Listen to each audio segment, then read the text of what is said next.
اس برنک پہ ہے کہ وہ کولیپس ہو جائے گا. ڈیفینیٹلی حالات اسی طرف جا رہے ہیں.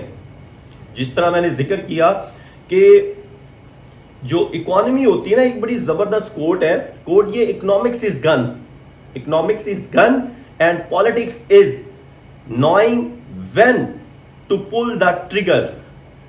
مطلب آپ کلیئر ورڈز میں یہ سمجھیں کہ سیاست جو ہے, جو سیاستدان ہے, جو گورنمنٹ ہے, جو ایگزیکٹو ہے, اس کے پاس ٹریگر ہے, اور اس ٹریگر کو اگر وہ پل کرتا ہے تو جو آپ کی معیشت ہے وہ یا تو تباہ ہو جائے گی تو یا پھر وہ ٹھیک ہو سکتی ہے. تو یہ جب دونوں ہی مین انسٹیٹیوشنز پالیٹکس اور اکنامکس کے اندر بگاڑ آیا ہو, بہت زیادہ ٹینشنز ہوں, بہت زیادہ آئی وڈ سے کہ کسی طرف سے کوئی راستہ نہیں نظر آ رہا, ایک ایسا ملک جو کہ امپورٹ اورینٹڈ ہے, جس کی امپورٹ ہوگی تو ہی ملک کے اندر پروڈکٹس پوری ہوں گی, چاہے وہ کھانے کی پروڈکٹس ہیں, چاہے وہ جو جتنی بھی ہماری انڈسٹریل پروڈکٹس ہیں وہ ساری کی ساری, یا سروسز سیکٹر ہے, وہ سارا کا سارا رن کر رہا ہوتا ہے آپ کی امپورٹس کی پرچیز کے اوپر.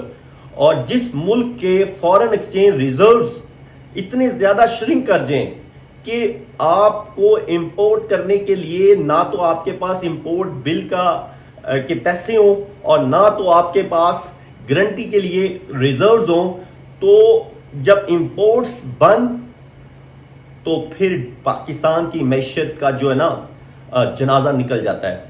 اس کے ساتھ ساتھ اگر ہم بات کریں تو سیاسی لوگ جو ہیں, جو راستے نکالتے تھے, جو لون لیتے تھے, جو ایڈ مانگتے تھے, جو اب ڈونرز ہیں نا جی, جو پاکستان کو پیسے دیتے تھے, جس میں جو ملٹی لیٹرل اور بائی لیٹرل انسٹیٹیوشنز ہیں, IMF, world bank, even regional countries میں چائنا, بڑی پاورز میں امریکہ, Russia, Europe, Saudi Arabia, UAE, ان سب نے ہاتھ اٹھا لیے.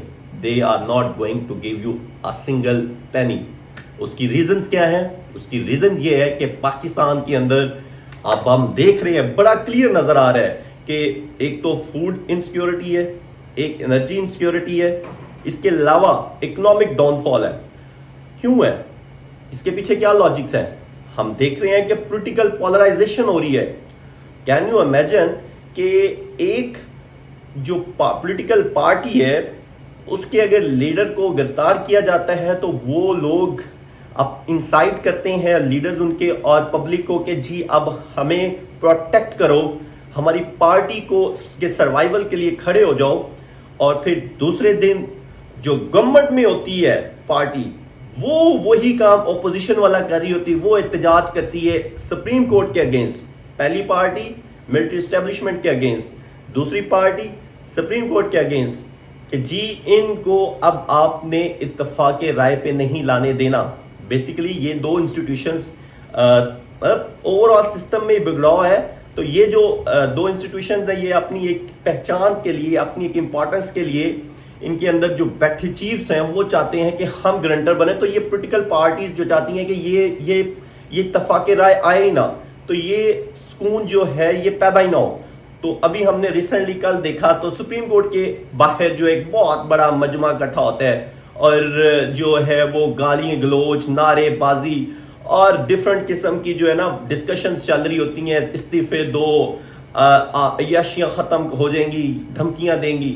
اور اس ملک میں اس کے علاوہ جو ریڈیکلائزیشن ہو رہی ہے اس کی ایگزامپلز جو ہیں وہ یہ ہیں کہ کبھی کسی ایکس سی ایم کے گھر میں پولیس رینجرز چلی جاتی ہے اور راتوں رات گھر کی توڑ ہوتی ہے اور گیٹ توڑ دیے جاتے ہیں پختر بند گاڑیوں کے ساتھ.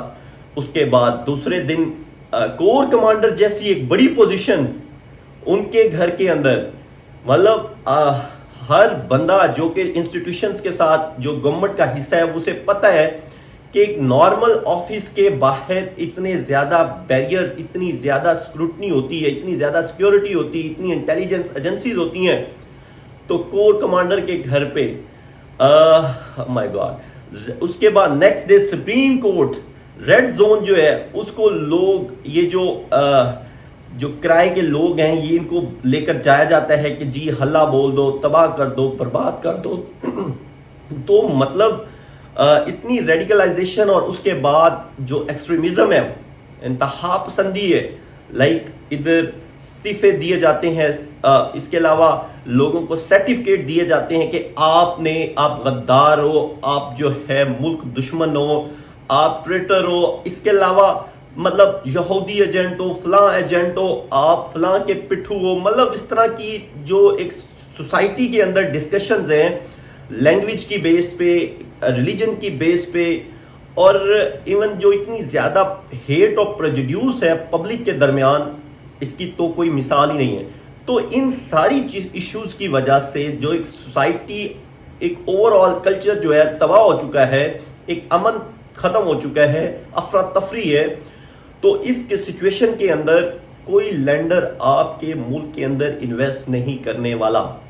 جب کوئی لینڈر انویسٹ نہیں کرنے والا تو گورنمنٹ کی جو رننگ ہے، جو ڈیلی بیسز ایک ڈیٹ پہ رن کر رہی ہے، اور جو پوری گورنمنٹ کی ورکنگ ہے، اس کے علاوہ جو میگا پروجیکٹس ہیں، اس کے علاوہ جو ایگریمنٹس ہیں آئی پی پیز کے ساتھ یا پھر امپورٹرز کے ساتھ، یا پھر اوور آل جتنے بھی آپ کی جو ایکسچینجز ہوتی ہیں ٹریڈ کی، تو وہ یہ سارے مسائل ہیں. اس کے علاوہ اگر اچھا فرینڈز جو کنٹینیو کرتے ہیں ڈسکشن کو، کہ ہم بات کر رہے ہیں کہ پاکستان جو ہے ایک نیوکلیر سٹیٹ جو ہے یہ کولیپس ہونے کے بالکل کنارے پہ ہے. اس کے پیچھے ہم ریزنز ڈسکس کی ہیں، جس میں ہم نے بات کی ہے کہ کیسے پاکستان کے اندر جو ہے وہ پولیٹیکل وائلنس ہے، ایتھنک کانفلکٹس ہے، اکنامک کولیپس ہے، اور انسٹیٹیوشنل جو بریک ڈاؤن ہے. یہ جو ہم نے 5-6 ڈائمنشنز کے اندر ڈسکشنز کی، اور اس کے بعد ہم نے بات کی کہ ہماری جو امپورٹ بیسڈ اکانومی ہے، جس میں اب ہمیں فارن ایکسچینج ریزروز کی شارٹیج دیکھنے کو آ رہی ہے، اور اس کی وجہ سے پورے ملک کی انڈسٹریز، آپ جتنی کار بائرز ہے، کار اورینٹڈ جتنے بھی شو رومز ہیں، ان کی پلانٹس بند ہو چکے ہیں. ٹیکسٹائل جو ہے وہ دیکھ لیں، اس کا برا حال ہے. فیکٹریز جو ہیں وہ گیس، پیٹرول اور انرجی پروڈکشنز کی انرجی ایشوز کی وجہ سے ان کی جو پروڈکشن آف کاسٹ ہے وہ بڑھ جا رہی ہے، اور اس کے علاوہ ان کی جو ایفیشینٹ اور ایفیکٹو جو ایک کوالٹی ہے وہ متاثر ہو رہی ہے. تو ان ساری سچویشن کی وجہ سے پاکستان کی جو ایکسپورٹس ہیں، پروڈکشن ہے، وہ تو بالکل ہی کم ہے، اور اب امپورٹس بھی نہیں ہو رہی. تو اس ملک کی جو معیشت ہے وہ اب چل نہیں رہی، وہ اب رک چکی ہے. انفلیشن سب سے بڑی اس کی ریزلٹس ہیں.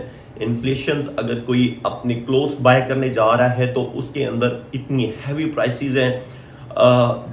ڈیفینیٹلی ایک چین ہے. جب آپ دیکھتے ہیں کہ انرجی جو ہے، جس میں فیول ہے، جس میں الیکٹریسٹی ہے، جس میں گیس ہے، ان ساری کی پرائسز اتنی زیادہ ہوں گی، تو پھر جو بھی جہاں پہ بھی کوئی بھی پلانٹ، جہاں پہ بھی کوئی بھی چیز بنتی ہے، تو اس چیز کی ویلیو آٹومیٹکلی بڑھے گی. اور جو پھر اگر الٹیمیٹلی جو پبلک ہے ان کے پاس اتنے اثاثے نہیں ہوں گے، اتنے زیادہ جو میں کہوں گا ریسورسز نہیں ہوں گے ان چیزوں کو بائی کرنے کے، تو اب یہ ایک آپس میں ایک انورس پرپورشن کا ریلیشن بن چکا ہے کہ جو پروڈکٹس بن رہی ہیں وہ کاسٹلی ہیں، جو خریدنے والے ہیں، جو بائر ہیں، وہ بہت زیادہ ڈاؤن ہو چکے ہیں. ان کے پاس اتنی سکت نہیں ہے کہ وہ اب کیسریا یا پھر نشاط یا پھر یہ اس طرح کی فیملز جو ہیں یہاں پہ کوئی بائنگ کر سکتی ہیں. اس کے ساتھ ساتھ جو گاڑیوں کے ریٹس ہیں، او مائی گاڈ، اسکائی راکٹنگ پرائسز ہو چکی ہیں. جو ریسنٹلی ریٹس جو ہیں مارکیٹ کے اندر، جو ہماری کنسٹرکشن انڈسٹری ہے اس کی ایگزامپلز لے لیں، یا ریئلٹرز ہیں، جتنے بھی ریئل اسٹیٹ کے ایجنٹس ہیں یا پھر ریئل اسٹیٹ انویسٹرز ہیں، وہ چیزیں دیکھ رہے ہیں کہ کاسٹ جو ہے یا سیلز جو ہے بہت زیادہ کم ہو چکی ہے. تو ان سارے سچویشنز کو دیکھتے ہوئے ابھی جو کرنٹلی اس کی سلوشنز ہیں وہ یہی ہے کہ اتفاق رائے ہونا چاہیے، سیاسی استحکام آنا چاہیے. انسٹیٹیوشنز کو اپنی ٹیریٹری میں رہنے ہوئے ان کو کوئی پنچایت نہیں کرنی چاہیے، ان کو کوئی بالکل ڈسکشنز اپ ٹو سٹینڈرڈ ہونی چاہیے. کوئی کسی کو ٹلٹ نہیں ہونا چاہیے کسی پارٹی کی طرف، اس کی ایفیلیشنز نہیں ہونی چاہیے. یہی سلوشن ہے، یہی سسٹم کو ریگولیٹ کر سکتا ہے کہ جتنے بھی آپ کے اسٹیٹ کے انسٹیٹیوشنز ہیں ان کو اپنی ورکنگ کرنی چاہیے، ان کو ایک دوسرے کے اوپر چیک رکھنا چاہیے. ابھی پارلیمنٹ کے اندر ایسی کمیٹیز بن رہی ہیں, ایسے رولز بن رہے ہیں, ایسے آرڈرز نکل رہے ہیں کہ آپ نے فلاں انسٹیٹیوشنز کے چیف کو اپنے اس کو کنٹرول کرنے کے لیے اس کو فلاں دھمکی دینی چاہیے.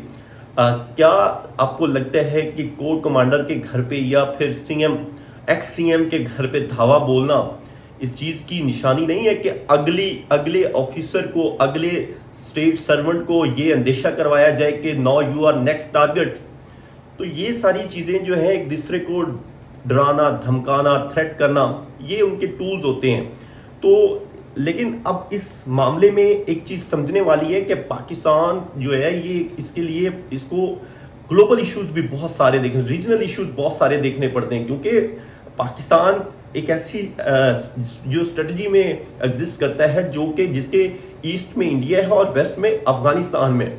افغانستان کے اندر سے جو ٹی ٹی پی ہے وہ یوز ہو رہی ہے اور وہ پاکستان کے بارڈرز کراس کر کے یہاں پہ ٹیررزم جو ہے بہت زیادہ وائڈ لیول پہ پھیل رہا ہے.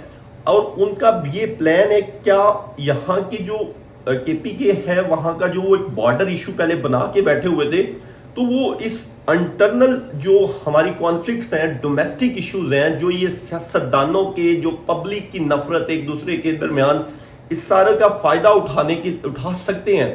تو یہ جو ایک انٹرنیشنل کنسرنز ہیں پاکستان کی سیکیورٹی کو, بارڈر ایشوز جو ہیں, جو ایک ٹیریٹوریل انٹیگریٹی کی بات ہوتی تھی, وہ اب ڈیمیج ہو رہی ہے.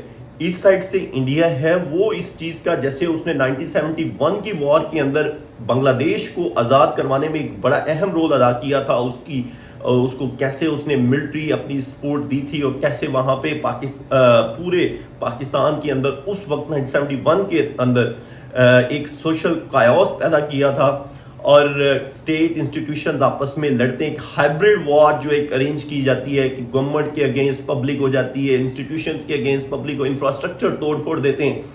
تو یہ ہائبرڈ وار دوبارہ سے پاکستان ہوئی. تو پاکستان